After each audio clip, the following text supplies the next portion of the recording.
Meu irmão me salvou do plano dos meus pais de me transformar em uma mãe adolescente para as minhas sobrinhas, enquanto eu abandonava a faculdade. Mas agora ele está enfrentando uma depressão porque nossa família nos renegou. Oi, tenho 20 anos e estou no meu 4º semestre da faculdade. O fato de eu poder estudar é, em grande parte, graças ao meu irmão Mike, de 27 anos. No entanto, isso acabou nos afastando da nossa família. O motivo deste post é que preciso encontrar uma forma de ajudá-lo a lidar com a depressão e o isolamento que vieram depois disso.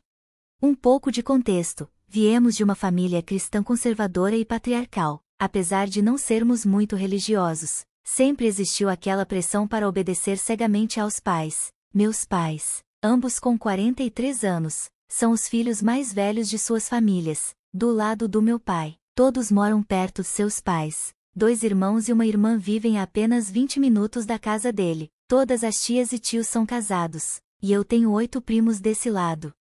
Já a família da minha mãe é originalmente da mesma região, mas, ao longo dos anos, todos foram embora. Meus avós maternos se mudaram para uma comunidade de aposentados na Austrália há alguns anos. Meu tio seguiu carreira militar e está atualmente estacionado lá. Minha tia Kai também foi para a Austrália depois de se formar na faculdade para seguir sua carreira. Somos de um estado do centro-oeste dos Estados Unidos. Toda essa confusão começou quando minha irmã mais velha, Lisa, 22 anos, estava na faculdade na primavera de 2020. Pouco antes de a pandemia fechar sua universidade em março, ela engravidou depois de uma festa. Ela só descobriu quando já estava de volta para casa, no outono de 2020. Que também era o meu último ano do ensino médio. Comecei meu processo de inscrição para a faculdade enquanto minha irmã, que estava grávida, ainda morava em casa. Mike já havia se formado há alguns anos e tinha iniciado sua carreira a cerca de 90 minutos da nossa cidade natal. Lisa deu à luz gêmeos poucos dias depois do Dia de Ação de Graças de 2020. Em janeiro de 2021, recebi minha aprovação antecipada na universidade dos meus sonhos. Não era nada como Harvard, mas era uma instituição pública muito bem avaliada no meu estado. Além disso, ganhei uma bolsa de estudos que cobria toda a mensalidade, mas não os custos com moradia e alimentação. Mesmo assim, fiquei extremamente feliz. Infelizmente, essa felicidade durou pouco. Em maio de 2021, meus pais me informaram que eu não poderia ir para a faculdade. Segundo eles, eu precisava ficar em casa para cuidar das minhas sobrinhas, enquanto minha irmã voltava para os estudos para conseguir um emprego melhor e sustentar os filhos. Isso gerou muitas discussões e brigas, até que meu pai deu a palavra final e disse que essa era a decisão definitiva, sem espaço para discussão. Quando Mike soube do que aconteceu, ele me ligou e disse: "Isso não vai acontecer." Então, começamos a traçar um plano. Aliás, quero aproveitar para agradecer as postagens do Reddit do começo de 2021, que explicavam os passos e tudo o que precisava ser feito para sair de casa de forma independente, e foi exatamente isso que fizemos.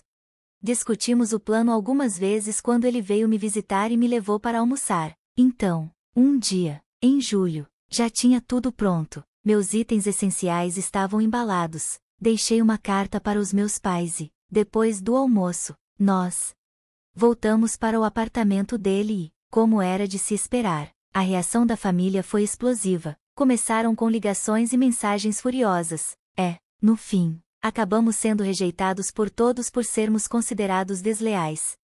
Mike já previa que isso aconteceria, então nós dois estávamos preparados. Não foi exatamente uma surpresa. Em agosto, ele quitou o saldo restante da minha faculdade e me levou para o meu dormitório. Desde então, tenho morado e estudado aqui.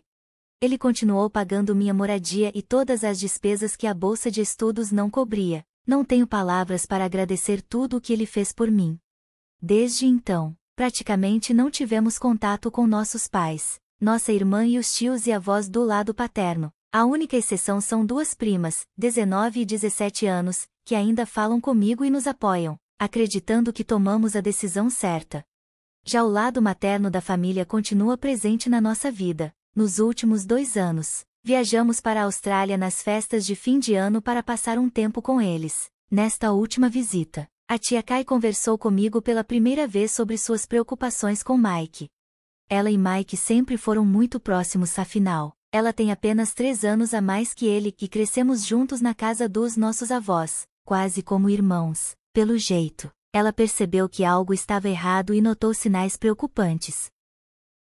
Agora, preciso da ajuda da tia Kai para entender melhor a situação. Percebi que ele está cada vez mais deprimido e isolado, e é por isso que estou buscando ajuda. Quero encontrar uma maneira de apoiá-lo. Mike sempre foi um pouco introvertido e teve um círculo social pequeno. Grande parte da sua vida social girava em torno da nossa família paterna. Havia churrascos familiares com frequência, especialmente durante a temporada de futebol, quando praticamente aconteciam toda semana. Além disso, sempre nos reuníamos para feriados, aniversários e outras comemorações. No mínimo, havia 2 grandes eventos familiares por mês. Mike conseguia comparecer à maioria deles e sempre tentava passar um tempo com meu pai e meus tios, embora eles nunca tenham sido muito receptivos com ele. Agora que tudo isso desapareceu há 18 meses, ele perdeu essa conexão social e não encontrou outra forma de compensar. Por isso, peço a ajuda de vocês. Reddit. Qualquer conselho seria muito bem-vindo. Ele me devolveu minha vida, e eu preciso encontrar uma maneira de fazer o mesmo por ele. Obrigado a todos. Atualização 1. Oi. Só queria postar uma atualização rápida sobre o que escrevi na semana passada. Digo rápida, mas provavelmente vai ser longa, então já peço desculpas antecipadamente. Só quero colocar tudo para fora. Mike veio me visitar no sábado, como havíamos combinado. Antes disso, conversei com minha tia Kai, e ela me disse que, se eu fizesse perguntas diretas de forma gentil, ele provavelmente responderia. Então, esse foi o meu plano. Meus colegas de quarto já sabiam da situação e do que eu pretendia fazer. Eles foram muito compreensivos e concordaram em nos deixar o apartamento só para nós durante a tarde. Depois que Mike chegou e comemos, fui direto ao ponto. Disse a ele que eu e tia Kai tínhamos notado algumas mudanças no seu comportamento e que ele parecia estar realmente deprimido. Ele me olhou por alguns instantes e, depois de um tempo, assentiu devagar, concordando. Tomei isso como um bom sinal de que ele estava disposto a ser aberto e honesto comigo. Disse a ele que queria ajudá-lo e pedi que confiasse em mim, que falasse sem medo, pois eu não o julgaria por nada do que ele dissesse. Peguei meu laptop e mencionei que havia feito uma postagem no Reddit sobre ele. Ele me olhou confuso, sem entender. Então, sentei ao lado dele e pedi que apenas lesse, e depois poderíamos conversar sobre isso. Bem, assim que ele leu o título, basicamente desabou, colocando a cabeça entre as mãos. Ou seja, acho que a postagem realmente descrevia bem a situação. Simplesmente o abracei e disse que conversaríamos quando ele estivesse pronto. Depois de alguns minutos, ele conseguiu se recompor e lemos a postagem inteira juntos. Em seguida, começamos a ler os comentários, um por um, discutindo cada sugestão. Ele levou tudo muito a sério, e conversamos sobre maneiras de ele se abrir mais, tanto para conhecer novas pessoas quanto para sair em encontros.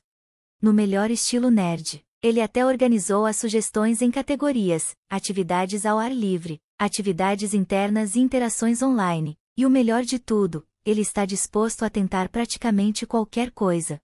A cidade onde ele mora não é muito grande, mas, dando uma olhada no subreddit local, encontrei algumas opções interessantes. Então, oportunidades existem. Ele parecia um pouco envergonhado, no bom sentido, com todos os elogios que estava recebendo. Eu já imaginava que ele ficaria assim, mas apenas disse a ele que as pessoas estavam enxergando nele o irmão incrível que ele realmente é. Alguns comentários mencionaram suicídio ou abuso de drogas, então resolvi pressioná-lo um pouco sobre isso. Ele me garantiu que não estava usando drogas nem bebendo em excesso. Todas as vezes que estive na casa dele, nunca o vi beber mais do que um pacote de 6 Guinness ou alguma cerveja artesanal. Mesmo assim, é algo que vou continuar acompanhando, porque não quero que ele tente afogar sua dor na bebida. Ele disse que nunca chegou a pensar seriamente em se machucar, mas admitiu que, às vezes, se sente perdido e tem pensamentos sombrios que afetam muito seu humor. Contou que está lutando contra isso e que, em alguns momentos, se sente extremamente frustrado consigo mesmo. Ele também confessou que, muitas vezes, evita se olhar no espelho porque sente vergonha de onde está na vida, especialmente quando compara sua situação à dos amigos. Seus amigos mais próximos já avançaram para a próxima fase da vida, e ele sente que está preso, deixado para trás e incapaz de seguir em frente. Ele tem medo de acabar se tornando uma daquelas pessoas que tem um sub próprio aqui no Reddit. Disse que, com frequência, depois do trabalho, fica dirigindo pela cidade por horas porque não quer voltar para casa. De vez em quando, já foi dormir pensando que não se importaria se não acordasse no dia seguinte. Ouvir isso me assustou e partiu meu coração. Ele reconheceu que esses pensamentos não são saudáveis, o que, para dizer o mínimo, é um grande eufemismo. Ele reconheceu que precisa procurar ajuda profissional em breve. Conversamos sobre sua vida social depois da faculdade, e ele contou que, nos 2 primeiros anos, ainda se encontrava com seus amigos próximos algumas vezes por semana e até viajavam juntos a cada poucos meses. Ele terminou um relacionamento de 4 anos em 2019. Mesmo assim, continuou saindo com os amigos depois que a pandemia começou em 2020, mas os encontros foram ficando cada vez mais raros, já que muitos deles começaram a se dedicar mais às suas famílias. Com o tempo, passaram a se ver apenas uma vez por mês ou até menos. Mike sabe disso, mas disse que tem muita dificuldade em conhecer novas pessoas para sair. Para ele, é complicado encontrar gente que realmente queira fazer novas amizades, e não apenas bater papo ocasionalmente enquanto participam de alguma atividade. Ele também acha difícil se enturmar com grupos de amigos já formados, tem alguns conhecidos, mas ninguém com quem realmente se sinta próximo. Com o tempo, ele começou a frequentar cada vez mais os eventos da família, apenas para preencher esse vazio e ter algum contato social. Depois que nossas sobrinhas nasceram, ele passou a se dedicar ainda mais a isso. Mas, quando tudo desmoronou, ele se sentiu completamente perdido e entrou em uma espiral negativa. O problema é que ele não sabia como expressar o que sentia até que eu o pressionei a falar. Também mencionaram que eu não deveria tentar defender nossos pais, e eu concordo. O que eles queriam fazer comigo foi cruel e imperdoável. Perguntei a Mike se ele consideraria se reconciliar com a família caso eles. Perguntei a ele se consideraria se reconciliar com a família caso eles entrassem em contato. Ele respondeu, Lisa, sim, mamãe, talvez, todos os outros podem se __. Fiquei um pouco surpreso e perguntei o porquê. Então, ele disse que a família já tinha deixado claro o que realmente pensava dele, da sua vida e dos seus interesses. Ele pegou o telefone e me mostrou algumas mensagens antigas de quando eu fui embora. Havia várias mensagens do nosso pai chamando-o de uma vergonha para a família, dizendo que ele estava renegado e exigindo que ele me devolvesse. Como assim? Me devolver? Eu não sou propriedade de ninguém. Nos textos, meu pai também o chamava de mentor de uma conspiração para destruir a família, além de muitas outras coisas cruéis. Um dos tios zombava da masculinidade dele só porque ele gosta de ler. Mike gosta de livros de fantasia, e para esse tio, isso não era coisa de homem. Outro ainda menosprezava sua carreira de engenheiro, dizendo que não era másculo o suficiente. Uma das tias chegou a ameaçar cortar as bolas dele, porque, segundo ela, eram a fonte de sua atitude e desobediência. Já outro tio disse que, se visse Mike de novo, iria bater nele. Sinceramente, acho que Mike acabaria com qualquer um deles numa briga. Os avós paternos e outros parentes desse lado da família mandaram mensagens tão ruins quanto. Eu também recebi algumas mensagens desagradáveis, mas nada comparado às ameaças que ele recebeu. Fiquei chocado. Ele, por outro lado, apenas deu um pequeno sorriso quando o encarei com um olhar questionador. Então, simplesmente disse, é bom saber como as pessoas realmente se sentem e qual o seu lugar com elas. Quando perguntei sobre a mamãe, ele me mostrou as últimas mensagens dela. Eu esperava mais do mesmo. Mas era algo bem diferente, e eu não sei como lidar com isso. A mensagem da mamãe dizia: seu pai precisa que você a traga de volta agora. E Mike respondeu: mãe, eu não posso fazer isso. Você sabe que, se eu fizer, ela nunca mais vai conseguir sair. Ela apenas respondeu: Mike, eu sei, por favor, cuide dela. Eu amo vocês dois. E ele disse: eu também te amo, mãe. Não vou mentir, eu chorei depois disso por um bom tempo. Então, sim, Acontece que toda a família do meu pai é ainda mais tóxica e desprezível do que eu imaginava, mas ainda não consigo entender a reação da minha mãe. Perguntei diretamente a Mike se ele queria que eu pegasse um empréstimo para cobrir meus custos até o final da faculdade, mas ele recusou na hora. Eu disse que não queria que ele se endividasse por mim, e ele respondeu que não era o caso. Então, abriu sua conta bancária e me mostrou a transferência que fez no mês passado, diretamente da poupança dele para minha universidade, como prova. Ele disse que queria que eu me formasse sem dívidas, assim como ele conseguiu, que isso tira um peso enorme das costas. A maioria dos amigos dele tem mais de $140.000 em dívidas estudantis, e mesmo que os pagamentos estejam pausados no momento, uma hora terão que ser pagos.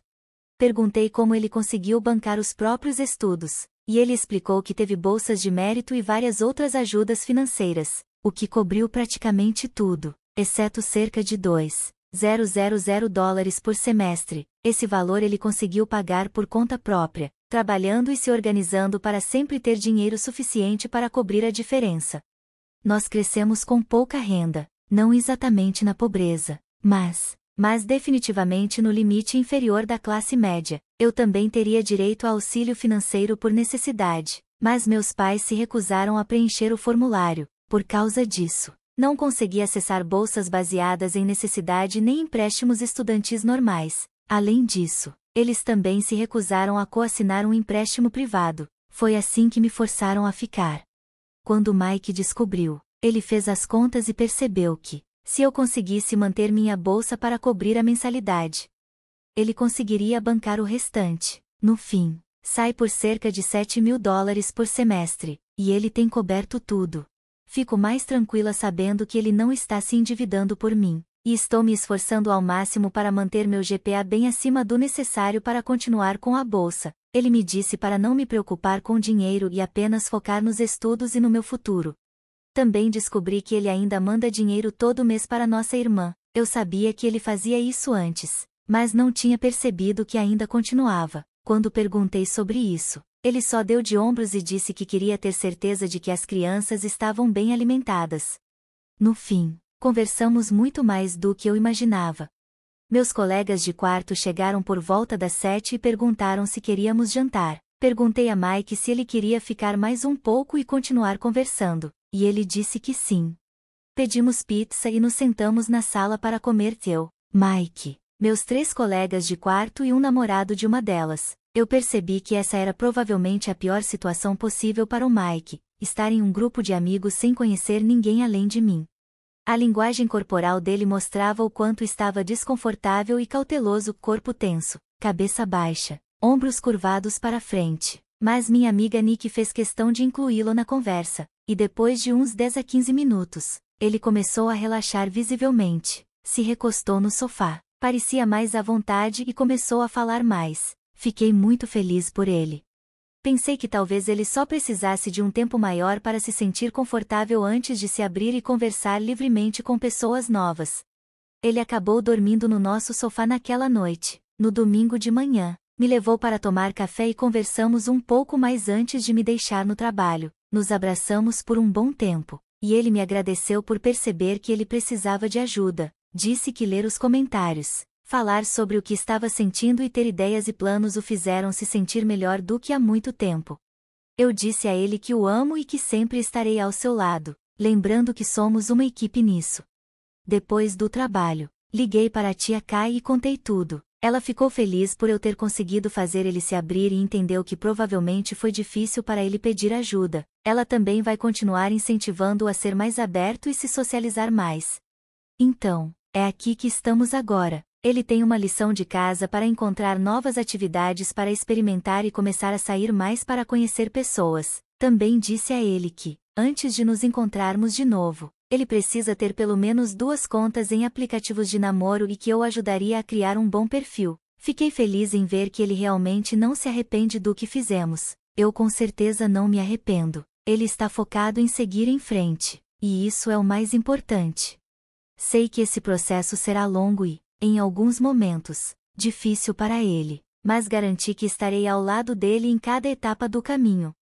Além disso, Entrei em contato com alguns amigos dele nas redes sociais para ver se estariam dispostos a conversar comigo sobre como ele tem se sentido. Também quero falar com os parceiros deles, porque acho que seria interessante ter uma visão de amigo, e não só de irmã. Ah, e para a pessoa que me mandou mensagem sugerindo que eu deveria dormir com ele para ajudá-lo, sinceramente, não sei nem o que dizer, além de ele não ser meu tipo. Não temos esse tipo de relação, pelo amor de Deus. Acho que isso já conta como minha primeira grande atualização. Se algo mais acontecer, posso comentar aqui ou postar na minha página pessoal.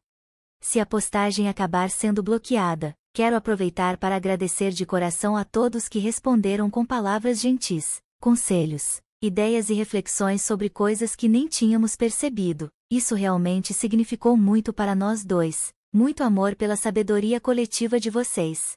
Queria responder a alguns comentários que foram feitos antes da postagem ser bloqueada. O SL removeu um deles. Definitivamente. Vou conversar com o setor de auxílio financeiro sobre minha situação e ver se consigo ser considerada uma estudante independente para receber ajuda. Obrigada pela dica. Eu nem sabia que isso era uma possibilidade. Segundo, eu sei que ele bloqueou praticamente todo mundo, exceto nossa mãe e nossa irmã. Sei que isso dói para ele, especialmente porque nossas sobrinhas provavelmente vão crescer nesse ambiente complicado. Terceiro, meu pai não mostrava esse lado controlador até que os pais da minha mãe, nossos avós, se mudaram de vez para a Austrália. Acho que, como todos morávamos na casa deles antes, era o avô quem tinha autoridade. O Mike já estava na faculdade quando isso aconteceu, então ele não viu tudo isso acontecendo. Além disso, foi na mesma época em que minha irmã começou a se interessar por garotos, lá pela 8ª série. Acho que foi uma combinação de fatores. Agora, meus primos, que têm 15 e 16 anos, já estão seguindo o mesmo caminho dos nossos tios, especialmente na forma como tratam as irmãs mais velhas, e isso me deixa triste. Por fim, ele sempre foi um irmão incrível para mim e para nossa irmã. Quando éramos mais novas, ele fazia questão de passar tempo com a gente, mesmo depois de começar a trabalhar. E quando vinha para casa nas férias da faculdade, sempre arrumava um tempinho para nos levar para tomar sorvete ou simplesmente conversar. Nossa mãe também fazia isso por nós três, mesmo quando o dinheiro era curto. Ela nos levava para sair pelo menos uma vez por semana para conversar sobre qualquer assunto, mesmo que fosse só para pegar um refrigerante e dividir uma batata frita do McDonald's por $1. Acho que o jantar no SL com meus amigos foi a primeira vez que vi o Mike interagindo socialmente de forma casual com pessoas que ele não conhecia. Isso me ajudou a perceber como ele costumava agir de maneira muito fechada, quase robótica. Mas depois de um tempo, vi ele começar a se soltar e entrar na conversa. Meus amigos fizeram questão de incluí-lo, e o namorado da minha amiga, Robbie, até conseguiu puxar assuntos sobre a época da escola, já que ele estuda na mesma faculdade onde o Mike se formou. Os dois até comentaram sobre as rivalidades entre as escolas que estudamos. Foi como se, assim que ele conseguiu relaxar e sentir que fazia parte do grupo, ele mudou e conseguiu se envolver naturalmente na conversa. Ele também concorda que precisa cuidar da saúde mental, emocional e social com a mesma dedicação que tem ao ajudar as pessoas ao seu redor. Construir novos relacionamentos provavelmente será um processo longo e, às vezes, difícil para ele, mas ele sabe que tem apoio. Agora, ele está tentando marcar uma consulta com um terapeuta pelo programa de assistência ao empregado da empresa onde trabalha, para ajudá-lo a lidar com algumas das questões que discutimos. Eu prometi que não o julgaria, mas algumas das coisas que ele disse realmente me assustaram e partiram meu coração. Ele guardou tanta dor para si por tanto tempo. Por fim, eu não tinha visto antes as mensagens da família que ele me mostrou. Todas eram da época em que saímos de casa, mas ele simplesmente nunca tinha me contado sobre elas. Ele apagou as mensagens. Acho que todo mundo está certo ao dizer que minha mãe também sofre abuso emocional. Me preocupo muito com ela, com minha irmã e com minhas sobrinhas por causa disso. Além disso, decidi mudar a forma como me comunico com o Mike. Já comecei a ligar para ele por telefone e fazer chamadas de vídeo no FaceTime com mais frequência, em vez de só trocar mensagens de texto. Quero que nossa conexão seja mais próxima e pessoal. Sobre minha família. Depois de refletir mais, percebi que estava muito envolvida emocionalmente para ter uma visão clara da nossa dinâmica. Na minha primeira postagem, tentei defender meus pais em alguns momentos, mas lendo os comentários, percebi que havia muita coisa que eu não estava enxergando. Sim, meus pais sempre falaram muito sobre ser um bom cristão, obedecer ao pai, seguir as regras e tudo mais, mas, olhando agora, vejo que o problema ia além disso. A família do meu pai sempre foi muito mais controladora e narcisista do que o comum, até mesmo dentro da nossa comunidade. A família da minha mãe, que era da mesma igreja, sempre foi bem mais moderada.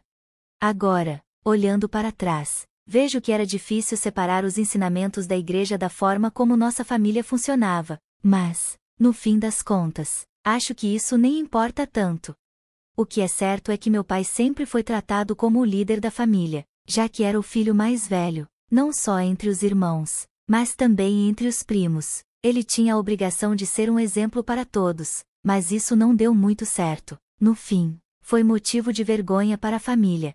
Ele não conseguiu continuar os estudos depois do ensino médio e passou a vida toda trabalhando em empregos de baixa remuneração. Enquanto isso, meus tios foram para escolas técnicas e conseguiram carreiras mais bem pagas. Isso criou um contraste enorme entre ele e os irmãos. Outro golpe para o orgulho do meu pai foi o fato de que, depois que fui para a faculdade, minha mãe conseguiu fazer um curso de informática e arrumou um emprego bem melhor. Hoje, ela ganha mais do que ele, mas não o suficiente para sustentar minha irmã e minha sobrinha sozinha.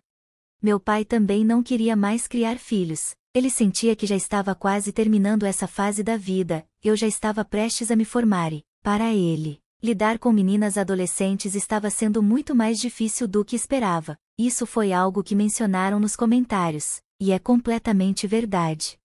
Meu pai, meus tios e até meus primos de 15 e 16 anos agem como se fossem personagens de uma versão mais extrema de King of the Hill. Eles se juntam para beber, falar besteira e zoar tudo e todos que não gostam. Meus primos estão claramente seguindo o caminho dos meus tios, enquanto minhas primas mais velhas, de 17 e 19 anos, estão desesperadas para sair de casa.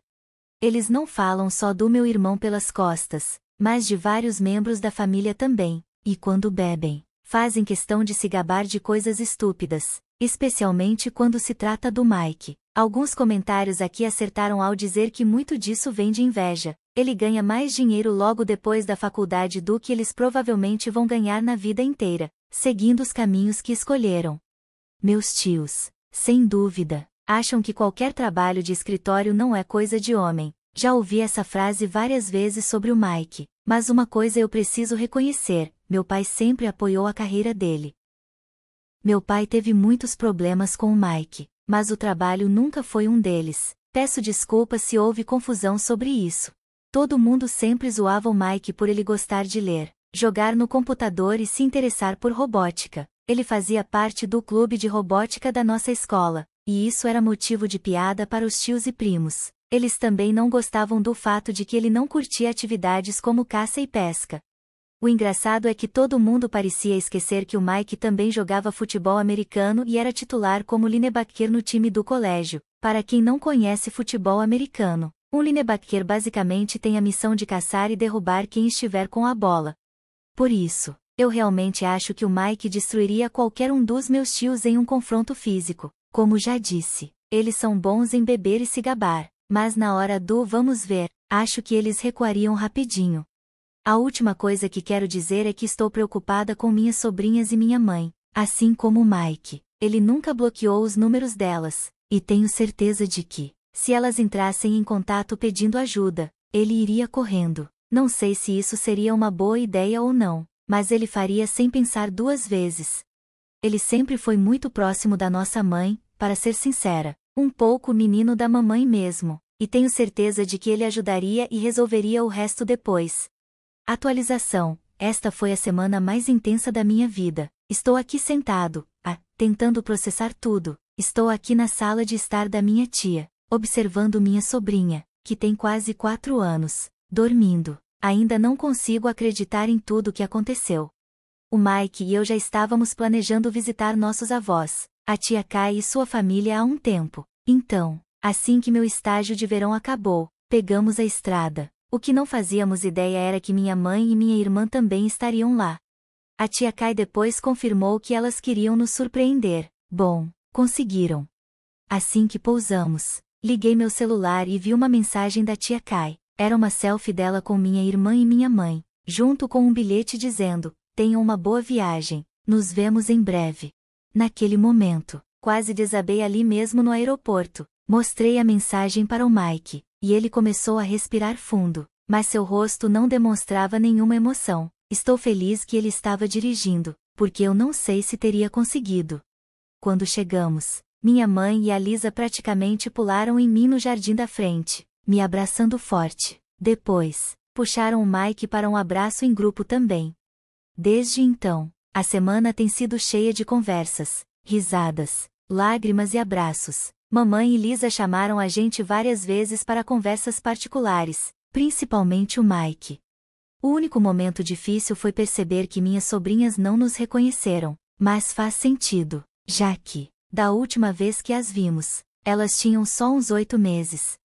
Odeio ter perdido tanto tempo da vida delas, mas pelo menos elas parecem ter se acostumado comigo rápido, provavelmente porque minha mãe Lisa e eu somos muito parecidas, só mudando na altura e na cor do cabelo. As meninas ainda não se acostumaram de verdade com o Mike, mas Lisa sempre diz para ele ter paciência, que com o tempo elas vão se lembrar dele.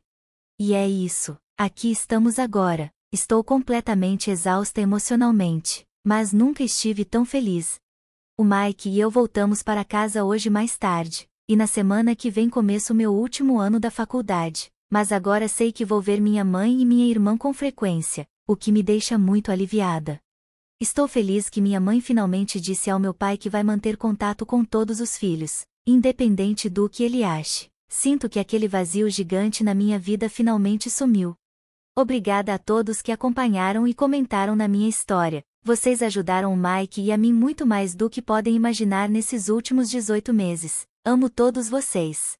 Mini atualização: estamos todos muito melhores agora. Eles já vieram me visitar na faculdade várias vezes no último semestre, e passamos o Natal na casa do Mike. Ainda estamos indo devagar com as crianças, mas estou começando a me conectar com elas, e isso me deixa mais feliz do que consigo expressar.